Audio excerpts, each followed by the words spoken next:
wag po kayong tumawa, ha? Actually, mga kababayan, kapag tumawa po kayo dito, bahala kayo. Magagalit si Harry Roque. O ito, speaking mga kababayan of Harry Roque. Ito na naman. Si Attorney Salvador Panelo, mga kababayan, may panibagong buwelta kay Roque. Ito. Si Secretary Roque. Harry Roque. Nasun.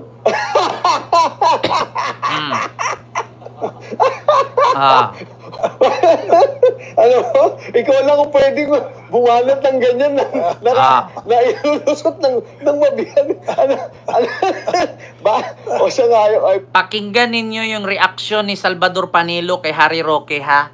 At actually, mga kababayan, si Salvador Panelo po ngayon ay pinutakti po ng mga DDS at marami pong galit. Mas ipagtanggol pa nila si Harry Roque na isang pugante, kriminal na nagtatago, kaysa kay Salvador Panelo na malayang nakaupo kung saan-saan may interview, kung saan-saan nakapunta. Ito ang sakit ng mga DDS. Dito mo talaga masukat kung gaano sila kabobo at gaano kababa ang IQ nila. Yung tao na kung saan-saan pwedeng magpa-interview, kung saan-saan pwede magsalita, inaway nila.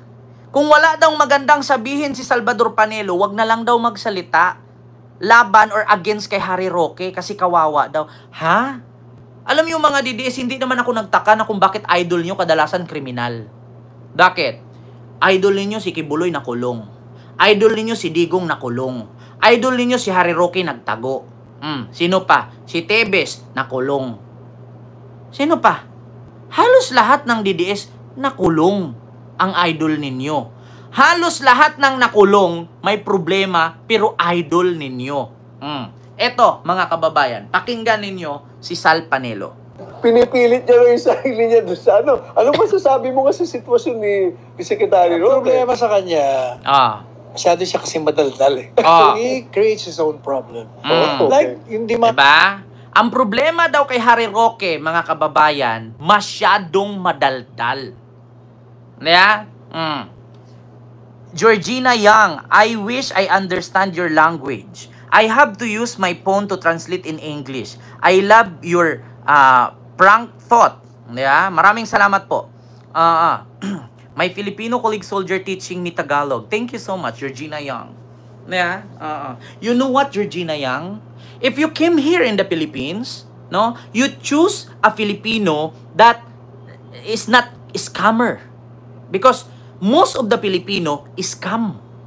And don't believe the politician. Because the politician, when you saw it, when you saw them, it looks like human. But deep inside, it's crocodile. Why? Because the politician here in the Philippines corrupt like a crocodile. Eating whatever you want to eat. Yeah? Thank you. That's my English. sa kanya, di ba, dinidemanda siya. Tapos nagkaroon ng congressional hearing. Kung paano may congressional hearing, sa kadadaldal niya, nasasabit siya. Like, he denies na siyang owner dun sa Baguio ba yun? Renta. Pero lumalabas sa mga kwento niya, siya nga may-ari. Diba? Katulad nung bahay doon na inuupahan ng isang foreigner. Ang sabi ni Harry Roque, hindi daw siya ang may-ari ng bahay.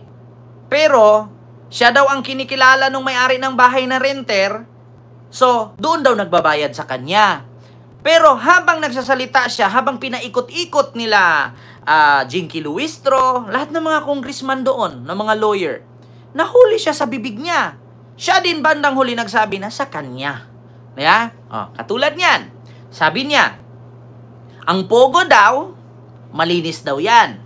Pero nagbibigay daw ang pogo ng pera sa presidente. Di ba? Di nahuli. Kaya sabi ni Sal Panelo, ang problema kay Harry Roque, madaldal siya. Siya yung nag-create ng sarili niyang kapahamakan. Sa sobra niyang daldal, napapahamak siya. Diba? Katulad niyan, sinabi niya si Digong daw may huling habilin. Siya din nagpapakalat ng fake news na huling habilin. So ang inisip ng mga DDS, alam niyo man pag mga DDS, bobo, naniniwala pag sinabing huling habilin, ang itatak nila sa isipan, mamamatay na.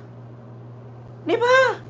Yan ang sakit ng mga DDS. Kaya pag sinabi nga ni Harry Roque dyan, si Digong po naglulo, nakita ko, maniniwala yan sila na, ay, ang lakas pa ni tatay, naglulo pa. Kasi nga DDS niya sila. Ma'am Jana Navalta, hey Kent, not all Filipino. I don't think so. Di ba? Ganyan po kabobo ang mga DDS. Kasi sinabi ni Harry Roque, ngiwi, ngiwi, ngiwi. Bangag, bangag, bangag. Naniniwala sila sa salitang ganyan. Pero pag tinanong mo, bakit mo nasabing ngiwi? Bakit mo nasabing bangag? Asaan yung proof? Kay Harry Roque. Walang maipakita. Katulad dito sa atin. Habang nagsasalita tayo ngayon, sasabihin, bayad ka ni Marcos. Ngayon, pag hinanapan mo ng ebidensya, asan yung proof? Asan yung resibo na binayaran ako? Asan yung pangalan? Wala. Kasi, ang sabi, narinig lang din nila sa kapwa nila DDS. Diba? Alam nyo, sa totoo lang mga kababayan, meron ako ipapanood sa inyo na video bago ko ipagpatuloy. Itong kay Harry Roque at kay Sal Panelo. Ipaparinig ko sa inyo mga kababayan ha. Wait lang. Saan ba yon? Wag po kayong magalit ha, mga DDS. Ito ba yon? Hindi pala. Ito. Parinig ko sa inyo ha. Kung ano ang nabura ko na yata, mga kababayan. Nabura ko na nga. Sorry. Pero pwede naman tayo maghanap. Alam nyo, sa totoo lang, minsan itong mga DDS, ang bububo talaga. Punta tayo sa TikTok. DDS. Sa sobrang normalized na mga DDS, na para bagang isa na silang bagong lipunan, nakalimutan ko na yung totoong ibig sabihin ng DDS. Kanina ko pa iniisip. Unang pumasok sa isip ko, Ding Dong Dantes supporters. Pero iba pala yun. Ano ba talagang ibig sabihin ng DDS? Dapat daily sinusup. Sa sobrang normalized na mga DDS, na para bagang isa na silang... What is the DDS? What is the DDS? Yung DDS po kasi, Davao Death Squad, ay actually coin po yun ng Davao media. Kasi dun nga ho sa mga sunod-sunod at prevalent na mga street execution. Ito yan ako. Ipaglalaban ko si tatay, ano man ang mangyari. Mahal na mahal po kita, tatay. Kung makatatay, akala mo naman kamukha niya si Sarah. Kaming mga DDS ay hindi tanga. Hindi kami naniniwala sa mainstream media. SMNI lang sapat na. Alam nyo ba, siya lang ang nakapagpatagal ng validity ng lisensya at passport ng hanggang 10 taon. 3 to 6 months, tanggal ang criminality sa bansa. Doon ako proud. 3 to 6 months, natanggal ba? Tapos si Digong lang daw ang nagkapagawa ng validity ng passport to 10 years. Tangina. Hindi po si Digong dyan, pumirma lang siya. Na proud sa ginawa niya. Province of China, walang problema doon. Minura niya ang Diyos, okay lang yun. Ano? Diba? Ganyan ang DDS. Province of China, walang problema doon. Minura na ang Diyos, okay lang yun. Diba? Ganyan ang DDS. Malya sa formally, hindi magagawa ni tatay yun. I'm a proud DDS. Grabe, binangungot ako. Puro DDS. Hanggang sa panaginip ang tatanga nila. DDS ako. Diba? Binangungot siya. Puro DDS hanggang sa panaginip ang tatanga nila. Diba? Ganyan kayo mga DDS. Ma'am Jazz, maraming salamat. Thank you so much. And kay OFW 127 sa akin, 25 Hong Kong super chat. Ayan, I always watch you, Sir Ken. Straight to the point. That's what I want with you. Ayan, salamat po, Ma'am OFW 127. DDS ka ba? Ito ang mga palatandaan ng isang Duterte diehard supporter o DDS.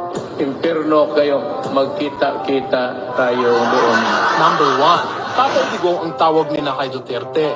Tatay, miss na nga mo siya. Kahit hindi naman sila anak, ang tanging pagkakapareho nila sa kanilang tatay ay mga mababaho ang bunganga, palamura at walang respeto sa kapwa.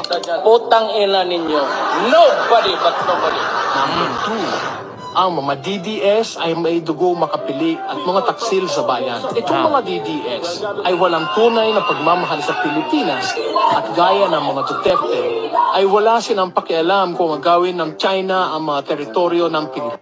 Ayun, Ma'am Georgina Young, maraming salamat. And thank you so much for $20 super sticker. Thank you so much. Gaya ng kanilang idol na si Digong, wala rin silang pakialam kung gawing probinsya ng China ang Pilipinas. Gusto ninyo, gawain na lang ninyo kaming province, yun dyan, pati Philippine province of China. Di wala tayong problema. Hindi po iaayan. 国家主席Xi Jinping. Number 3, hilig sa fake news. Kahit anong balita ang isubo sa kanila basta't pabor sa mga Duterte, ay maniniwala sila kahit malinaw na ito ay kabaligtaran sa katotohanan. Sa TikTok, Facebook at YouTube, ang main source nila ng information at hindi sa mainstream news sources. Halimbawa, naniniwala sila na gumanda ang Pilipinas noong panahon nito. DDS ka ba? Ito?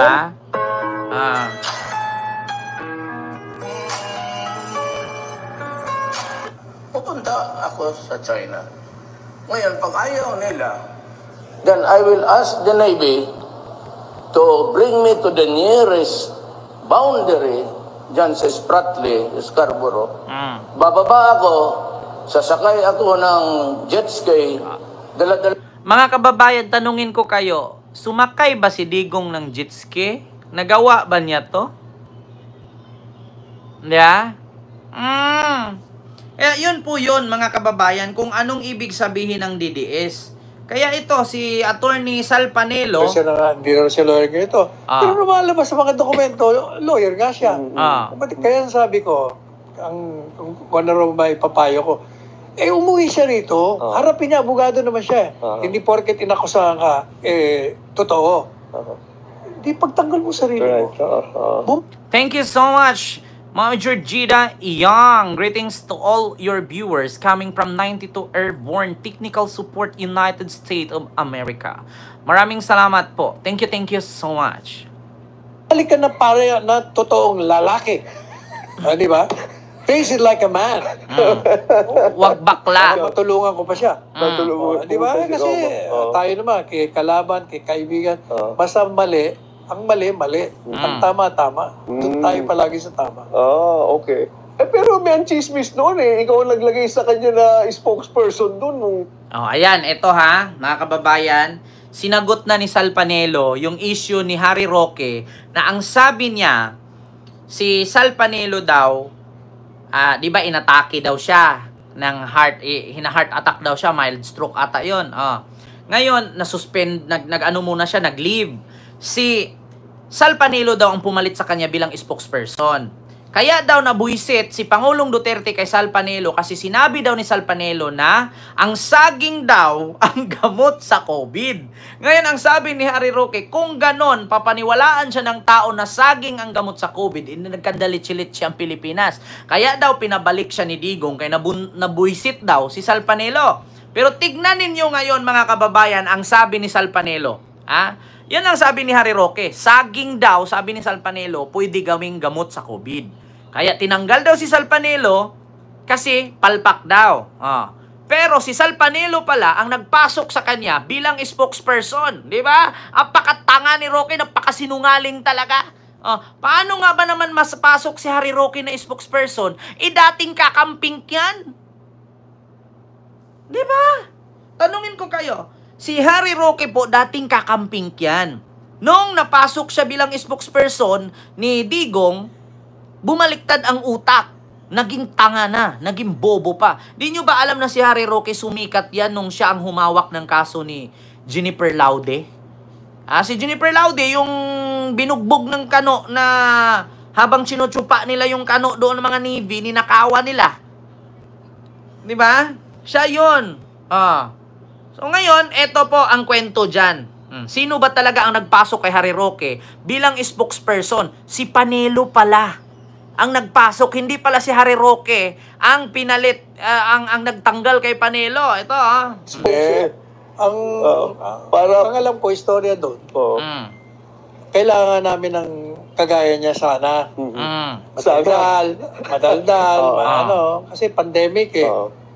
Pero ang nangyari doon, I think, parang 2 months after na nag-take over. Kasi, di ba siya muna?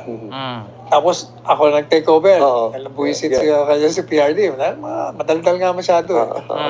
Tapos, dahil kailangan namin ng isang madaldal, ginawa siya. Kaya lang, after 2 months, tawag sa akin si Presidente, sabi niya, pwede mo programa ka na? Hindi ako kontento. Kaya nagprograma ako eh. Parang ako pa rin nagpapaliwanag na. Diba? Baliktad ang kwento ni Harry Roque. Si Panelo pala ang naghanap sa kanya at pinasok siyang spokesperson. Ngayon, nabuisit si Digong, tinanggal. Si Panelo bumalik. Ngayon, tinawagan ulit si Harry Roque pagkatapos niyang na mild stroke. Bumalik siya doon, nabuisit si Digong, kaya siya tuloy-tuloy na tinanggal. Ito ang pakinggan ninyo kung bakit siya tinanggal. Kasi nga, ang naging problema niya, yung isang issue, sa halip na matapos, nanganganak.